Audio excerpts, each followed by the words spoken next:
অনেক দিন পরে বাংলাদেশের একটা দলগত পারফরমেন্স দেখলাম। মানে বাংলাদেশ যে আজকে ম্যাচটা হারছে, এটা কিন্তু বাংলাদেশ দলগত পারফর্ম করে তারপর হারছে। মানে সচরাচর কিন্তু এটা দেখা যায় না।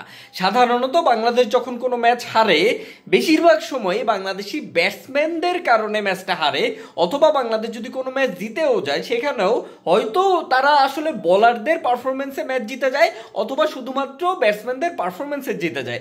খুব কম সময়ে এমন দেখা যায় যে বাংলাদেশ হয় ম্যাচ জিতছে বা ম্যাচ হারছে কিন্তু দলগত পারফরমেন্সের কারণে ম্যাচ জিতছে বা দলগত পারফরমেন্সের কারণে ম্যাচ হারছে। বাট আজকের ম্যাচটায়, বাংলাদেশ ভার্সেস আয়ারল্যান্ডের প্রথম টি-20 ম্যাচটায় বাংলাদেশ কিন্তু দলগত পারফর্ম করে ম্যাচটা হারছে। মানে প্রথমেই বাংলাদেশি বোলাররা খুবই বাজে পারফর্ম করছে, 182 রান টার্গেট নিছে।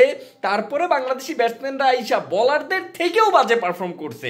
মানে এইটারই বলে টিম পারফরমেন্স, এইটারই বলে টিম বন্ডিং। মানে কেউ কারো থেকে আসলে কম খারাপ পারফর্ম করবে না। মানে এরা, এই যে দলের মধ্যে যে একটা সুস্থ প্রতিযোগিতা আছে, মানে কে কার থেকে বেশি খারাপ খেলবে, এই যে একটা সুস্থ প্রতিযোগিতা, এই প্রতিযোগিতার কারণেই বাংলাদেশ ক্রিকেট টিমটার এত ভাল লাগে ভাই।